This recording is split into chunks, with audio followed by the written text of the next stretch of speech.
नमस्कार साथियों, आपके अपने परिवार जस्ट एजुकेशन पर आपका स्वागत है। अगर आप हमारे इस परिवार पर नए हैं तो अभी तुरंत हमारे चैनल को सब्सक्राइब कर लें और बेल आइकन को हिट करना बिल्कुल न भूलें, क्योंकि यहाँ हम यूपीएसआई, यूपी पुलिस और एसएससी की तैयारी करवाते हैं बिल्कुल एग्जाम ओरिएंटेड तरीके से। तो आज हम हिंदी व्याकरण और साहित्य के एक बहुत ही खास और कहूँ तो संगीतमय विषय को डिकोड करने जा रहे हैं। बिल्कुल। और वो विषय है छंद। हमारे पास जो स्रोत सामग्री है वो मूल रूप से प्रतियोगी परीक्षाओं जैसे यूपीएसआई, यूपी पुलिस और एसएससी इनकी तैयारी के लिए बनाए गए बेहतरीन नोट्स हैं। अरे जो स्रोत हैं वो बताते हैं कि छंद शब्द संस्कृत की छद धातु से बना है, छ द छद, और इस छद का शाब्दिक अर्थ होता है ढकना या आच्छादित करना। आच्छादित करना, बिल्कुल। तो इसका मतलब ये हुआ कि छंद कुछ ऐसा है जो कविता के कोमल भावों को बिखरने से रोकता है, उन्हें एक सुरक्षा या कह लीजिए एक मजबूत आवरण देता है। जैसे शरीर को सुरक्षित रखने के लिए त्वचा होती है, वैसे ही कविता के भावों को सुरक्षित रखने के लिए छंद होता है। क्या बेहतरीन उपमा है। और अगर हम इसे बड़े परिप्रेक्ष्य से जोड़कर देखें तो ये बात और भी स्पष्ट और ऐतिहासिक हो जाती है। हमारे स्रोतों में बहुत स्पष्ट रूप से दर्ज है कि छंद का सबसे पहला उल्लेख ऋग्वेद में मिलता है। ऋग्वेद मतलब सबसे पुराने ग्रंथों में से एक। जी हाँ, और ये कोई साधारण बात नहीं है। देखिए, प्राचीन काल में जब ज्ञान को कागज पर लिखने की बजाय पीढ़ियों तक बोलकर और सुनकर सहेजा जाता था, जिसे श्रुति परंपरा कहते हैं, तब वेदों के अथाह ज्ञान को समझने और याद रखने के लिए 6 वेदांग बनाए गए थे। अच्छा, वेदांग यानी वेदों के अंग। बिल्कुल। और ये 6 वेदांग हैं शिक्षा, कल्प, व्याकरण, निरुक्त, ज्योतिष और छंद। अब यहाँ ध्यान देने वाली बात यह है कि उस दौर के विद्वानों ने छंद को व्याकरण और ज्योतिष जैसे गूढ़ विषयों के बिल्कुल समकक्ष रखा था, बराबर का दर्जा दिया था। ये तो बहुत बड़ी बात है। मतलब इसे सिर्फ एक कला नहीं माना गया, एक पूरा शास्त्र माना गया। जो लोग प्रतियोगी परीक्षाओं की तैयारी कर रहे हैं उनके लिए अक्सर ये सीधा सवाल आता है कि क्या छंद वेदांग है? और उत्तर है हाँ। स्रोत बताते हैं कि इसे वेदों के पैर माना जाता है जो ज्ञान को आगे बढ़ने में, चलने में मदद करते हैं। सुन रहे हैं, यहाँ बात सच में बहुत दिलचस्प हो जाती है, क्योंकि अब हम मात्राओं के गणित में प्रवेश कर रहे हैं। स्रोत में इसे बहुत ही वैज्ञानिक लेकिन सरल तरीके से 2 श्रेणियों में बांटा गया है। पहला है लघु और दूसरा है गुरु। लघु और गुरु। हाँ, लघु का मतलब है एक मात्रा, यानी ध्वनि की सबसे छोटी इकाई। इसे बोलने में सबसे कम समय लगता है। और गुरु का मतलब है 2 मात्राएं, यानी जहां ध्वनि को खींचने में 2 गुना समय लगता है। अगर हम इसे आज के संदर्भ में समझें तो ये बिल्कुल संगीत के बीट्स गिनने जैसा है, सिंगल बीट और डबल बीट। अरे वाह! जो लोग सुन रहे हैं उनके लिए ये मात्रा गिनने का तरीका सच में एक बहुत बड़ा आहा मोमेंट होने वाला है। तो स्रोत के अनुसार छोटी ध्वनियों या छोटे स्वरों को लघु माना जाता है, जैसे अ, ए, ओ और री। अगर किसी शब्द में क, में या सु जैसी ध्वनियां आती हैं जिनमें छोटा स्वर है तो वे एक मात्रा यानी लघु कहलाएंगी। बिल्कुल सटीक। और वहीं दूसरी तरफ लंबी ध्वनियों को गुरु माना जाता है जिनका वजन 2 मात्राओं का होता है, जैसे आ, ई, उ, ए, ओ और ओ। ये सब डबल बीट है। यहां तक तो नियम बहुत सीधा लगता है कि छोटा स्वर है तो 1 मात्रा, बड़ा स्वर है तो 2 मात्रा। लेकिन व्याकरण का एक बहुत ही तकनीकी और बेहद महत्वपूर्ण नियम यहाँ आता है, जहां अक्सर लोग यहाँ तक कि अच्छे विद्यार्थी भी गलती कर बैठते हैं। अच्छा, वो क्या है? देखिए, सिर्फ लंबी ध्वनियां ही गुरु नहीं होती। स्रोत और व्याकरण के नियम बताते हैं कि अगर किसी शब्द में कोई संयोग्त व्यंजन आ जाए, यानी आधा अक्षर और उसके तुरंत बाद पूरा अक्षर, तो उस आधे अक्षर का वजन पीछे की तरफ पड़ता है। ये थोड़ा जटिल लग रहा है। चलिए इसे उन उदाहरणों से सुलझाते हैं जो हमारे स्रोत में दिए गए हैं। पहला बहुत ही आसान शब्द लेते हैं, राम। अगर हम इसका गणित निकालें तो राम में आ की मात्रा है जो एक लंबी ध्वनि है। तो इसकी हो गई 2 मात्राएं। बिल्कुल, 2 मात्राएं। और म में सिर्फ अ की छोटी ध्वनि छिपी है तो उसकी हो गई 1 मात्रा। तो 2 और 1 मिलकर हुए कुल 3 मात्राएं। ये तो सीधा गणित हो गया। एकदम सीधा। लेकिन असली व्याकरणिक जादू दूसरे उदाहरण में देखने को मिलता है। अब मान लीजिए हमारा शब्द है कर्म। क र म। अब सुनने में राम और कर्म दोनों शब्दों का वजन अलग अलग लग सकता है। हाँ, कर्म थोड़ा भारी लगता है बोलने में। बिल्कुल, लेकिन छंद शास्त्र का गणित कुछ और ही कहता है। आइए इसे तोड़ते हैं। कर्म शब्द में पहला अक्षर क है, जिसमें सिर्फ अ की ध्वनि है। कायदे से जो नियम हमने अभी पढ़ा उसके हिसाब से ये लघु होना चाहिए, यानी एक मात्रा। हाँ, क तो छोटा स्वर है। लेकिन इसके तुरंत बाद टर्म आता है, यानी आधा र और म। ये एक संयुक्त व्यंजन है। अब नियम यह है कि जब संयुक्त व्यंजन बोला जाता है तो उससे ठीक पहले वाले अक्षर पर उच्चारण का भारी दबाव पड़ता है। आप खुद बोलकर देखिए, कर्म, क पर एक जोर आता है। कर्म, हाँ, क पर हल्का सा स्ट्रेस आ रहा है। बस इसी दबाव के कारण ये क लघु से गुरु बन जाता है, यानी अब इसकी 2 मात्राएं गिनी जाएंगी और पीछे जो बचा हुआ म है उसकी 1 मात्रा रह जाती है। अरे बाप रे, ये तो सच में बहुत ही सूक्ष्म और सटीक विज्ञान है। यानी कर्म में क की 2 मात्राएं हो गईं दबाव की वजह से, और र में म की 1 मात्रा, तो 2 और 1 मिलकर वापस कुल 3 मात्राएं ही हुई। बिल्कुल, राम और कर्म दोनों शब्दों का गणितीय और संगीतमय वजन बिल्कुल एक बराबर है, 3 मात्राएं। यही तो छंद की खूबसूरती है। और सिर्फ मात्राओं की गिनती से ही पूरी कविता नहीं बन जाती। कविता की इस रचना प्रणाली को पूरी तरह से समझने के लिए हमें छंद के अंगों को समझना होगा। स्रोत के अनुसार ये अंग क्या-क्या है? स्रोत बताता है कि जिस रचना में वर्ण, मात्रा, यति, गति और तुक, इन सभी का एक अनुशासित नियम होता है, उसे ही असल में छंद कहा जाता है। वर्ण, मात्रा, यति, गति और तुक, इन अंगों को याद रखने के लिए नोट्स में एक बहुत ही मजेदार और काम की ट्रिक दी गई है। जो लोग सुन रहे हैं वो इसे नोट कर सकते हैं।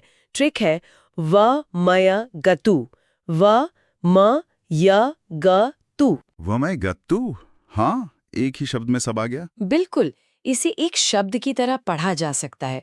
व से वर्ण, म से मात्रा, य से यति, ग से गति और तु से तुक। ये एक ऐसा सूत्र है जो छंद के 5 प्रमुख अंगों को एक ही सांस में समेट लेता है। और अगर हम इन अंगों का गहराई से विश्लेषण करें तो वर्ण यानी अक्षर और मात्रा यानी ध्वनि का समय, ये दोनों तो बुनियादी इकाइयां हो गई। इन्हें हमने अभी राम और कर्म के उदाहरण से समझा, लेकिन इसके बाद के जो 3 अंग हैं वो कविता में असली जान डालते हैं। यति, गति और तुक। हाँ, यति का मतलब होता है कविता पढ़ते समय वह ठहराव या सांस लेने का वो छोटा सा विराम जो हम लेते हैं। ये विराम बेतरतीब नहीं होता, ये पहले से तय होता है कि आपको कहाँ रुकना है। मतलब कहाँ कॉमा लगेगा, कहाँ सांस लेनी है। बिल्कुल। और गति वह लय या प्रवाह है जिसके साथ कविता एक नदी की तरह बहती है।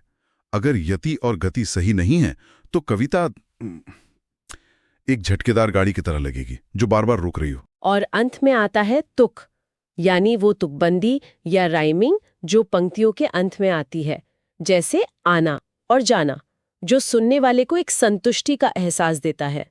जब ये 5 तत्व एक आदर्श अनुपात में मिलते हैं तब जाकर एक संपूर्ण छंद का निर्माण होता है।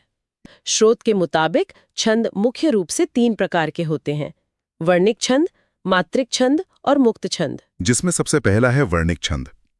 ये वो होता है जिसमें सारा ध्यान वर्णों यानी अक्षरों की संख्या गिनने पर होता है। और वर्णिक छंदों की पहचान के लिए गण का प्रयोग होता है। गण? हाँ, 3-3 अक्षरों का समूह। स्रोत में से याद रखने का एक बहुत ही पुराना और सिद्ध सूत्र दिया गया है, यमा तारा जभान सलगा। बाप रे, ये तो किसी जादुई मंत्र जैसा लग रहा है। यमा तारा जभान सलगा। ये सच में एक जादुई सूत्र ही है। इससे हिंदी साहित्य के वर्णिक छंदों के सभी 8 गण निकाले जा सकते हैं, जैसे यगण, मगण, तगण वगैरह।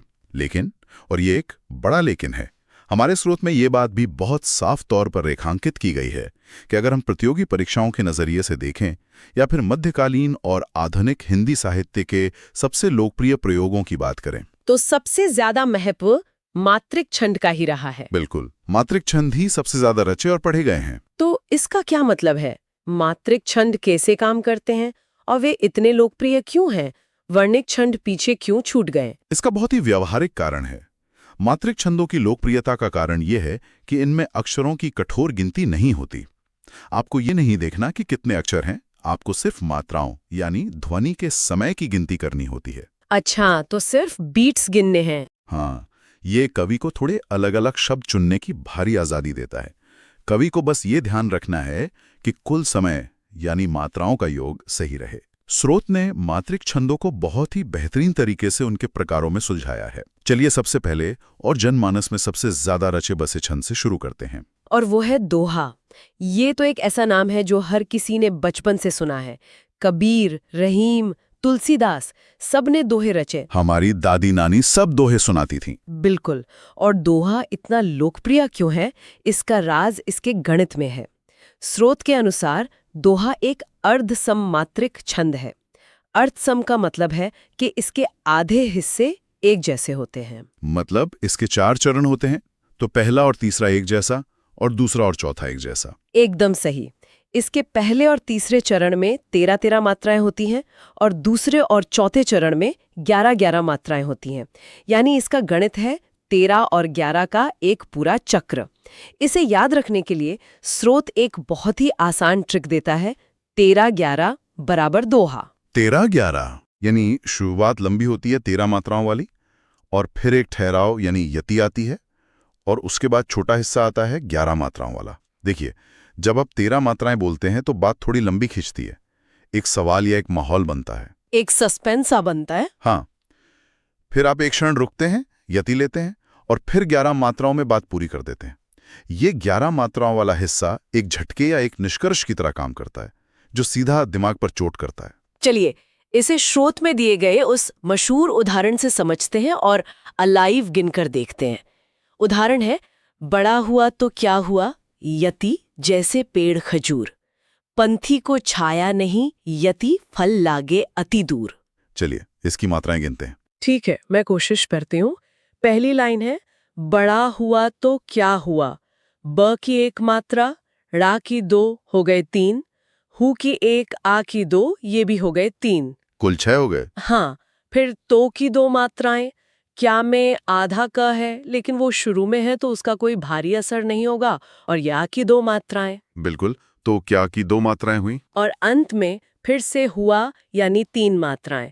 तो अगर हम जोड़ें 3 और 3 6 और तो के 2 8, क्या के 2 10 और हुआ के 3, कुल 13, एकदम सटीक 13 मात्राएं। और अब यति के बाद का हिस्सा देखिए, जैसे पेड़ खजूर, जय की 2, से की 2 4, पे की 2, र की 1 3, ख की 1, जू की 2 और र की 1 4, 4 3 और 4, ये हो गए पूरे 11। अरे वाह, ये तो सच में पूरा 13 और 11 का परफेक्ट गणित है। ये जो 13 पर जाकर एक हल्का सा ठहराव आता है और फिर 11 पर बात पूरी होती है, यही दोहे को इतना यादगार बनाता है कि वो सदियों तक लोगों की जुबान पर जिंदा रहता है। और ये बात भी कम दिलचस्प नहीं है कि इस दोहे का एक बिल्कुल उल्टा रूप भी होता है। उल्टा रूप? जी, स्रोत स्पष्ट करता है कि सोरठा नाम का जो छंद होता है वो दोहे का एकदम विपरीत रूप है। अच्छा, तो जहां दोहे में 13-11 का नियम चलता है, वहीं सोरठा में ये गणित पलटकर 11-13 हो जाता है। बिल्कुल सही पकड़ा आपने। यानी इसके पहले और तीसरे चरण में 11 मात्राएं होती हैं और दूसरे और चौथे चरण में 13 मात्राएं होती हैं। इसलिए नोट्स में इसे याद रखने की एक बहुत ही बढ़िया ट्रिक दी गई है, छोटा लंबा बराबर सोरठा। छोटा लंबा? क्योंकि दोहे में पहले बात लंबी थी 13, फिर छोटी हुई 11। सोरठा में बात पहले कम शब्दों में शुरू होती है 11, एक जल्दी सा ठहराव आता है और फिर बात लंबी खिंच जाती है 13। और सिर्फ ये ठहराव की जगह बदलने से पूरी कविता का मूड और पढ़ने का अंदाज पूरी तरह से बदल जाता है। ये सच में वास्तुकला ही है। इसके बाद आता है एक और बेहद शक्तिशाली और लोकप्रिय छंद, चौपाई। स्रोत के मुताबिक यह एक सममात्रिक छंद है। सम मतलब समान। हाँ, जिस छंद के चारों चरणों में बराबर मात्राएं हों, यानी हर चरण में सटीक 16 मात्राएं हों, उसे चौपाई कहते हैं। 16-16-16-16 का एकदम सीधा, सपाट और संतुलित गणित। और इसे याद रखने की ट्रिक दी गई है, 16 की चौकड़ी बराबर चौपाई। जब भी हम 16 मात्राओं की इस चौकड़ी की बात करते हैं तो गोस्वामी तुलसीदास जी के रामचरितमानस का जिक्र आना स्वाभाविक है। स्रोत में भी इसे प्रमुखता से बताया गया है। और अब जब हम मात्राओं की संख्या बढ़ाने की बात कर ही रहे हैं तो स्रोत में दिए गए 2 और बड़े छंदों को समझना जरूरी है, रोला और हरिगीति का। हाँ, रोला वो छंद है जिसके प्रत्येक चरण में 24 मात्राएं होती हैं। 24 मात्राएं मतलब एक लंबी सांस। इसकी ट्रिक है रोला बराबर 24। ये 24 मात्राओं का जो रोला छंद होता है ना, ये बहुत ही ऊर्जावान होता है। जब किसी दृश्य का बहुत ही भव्य या वीर रस से भरा वर्णन करना हो, जहां आपको एक लंबा कैनवस चाहिए, तब ये 24 मात्राओं का ढांचा काम आता है। इसमें हर चरण में 28 मात्राएं होती हैं। और स्रोत में इसे याद रखने के लिए एक बहुत ही रचनात्मक ट्रिक दी गई है। हरि बड़ा बराबर 28। हरि बड़ा यानी हरि गीतिका रोला से भी बड़ा है, इसलिए उसमें 24 से ज्यादा यानी 28 मात्राएं हैं। बिल्कुल। मैथिली शरणगुप्त जैसे महान कवियों ने अपनी लंबी आख्यान कविताओं में इस 28 मात्राओं वाले हरि गीतिका का बहुत ही प्रभावशाली इस्तेमाल किया है। लेकिन अब स्रोत एक ऐसे छंद की बात करता है जो किसी रसायन विज्ञान के प्रयोग की तरह दो अलग-अलग छंदों का दिलचस्प मिश्रण है। आप कुंडलियां की बात कर रही हैं। जी हाँ, कुंडलिया। कुंडलियां सच में हिंदी साहित्य की एक बहुत ही जटिल और खास संरचना है। स्रोत के अनुसार ये दोहा और रोला के आपस में मिलने से बनता है। दोहा और रोला मतलब 13, 11 और फिर 24। एकदम सही। इसमें कुल 6 चरण या 6 लंबी पंक्तियां होती हैं। इसकी पहली 2 पंक्तियां दोहा के नियम पर चलती हैं, यानी 13, 11 के गणित पर, और उसके तुरंत बाद की जो 4 पंक्तियां हैं वो रोला यानी 24 मात्राओं के नियम पर चलने लगती हैं। तो इसे याद रखने की ट्रिक बन जाती है 2 दोहा प्लस 4 रोला बराबर कुंडलियां। जब हमारा स्रोत मुक्त छंद का जिक्र करता है तो ये स्पष्ट करता है कि ये वो छंद है जिसमें मात्राओं की गिनती या वर्णों की संख्या का कोई बंधन ही नहीं होता। कोई बंधन नहीं। कोई बंधन नहीं, कोई 13, 11 का नियम नहीं, कोई 16 की चौकड़ी नहीं।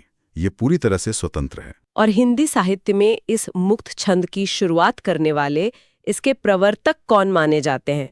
महान कवि सूर्यकांत त्रिपाठी निराला। और इसी विचार के साथ आज की इस विस्तृत चर्चा में हमारे साथ बने रहने के लिए बहुत बहुत धन्यवाद। हम जल्द ही एक और दिलचस्प विषय की गहराइयों को सुलझाने के लिए वापस लौटेंगे।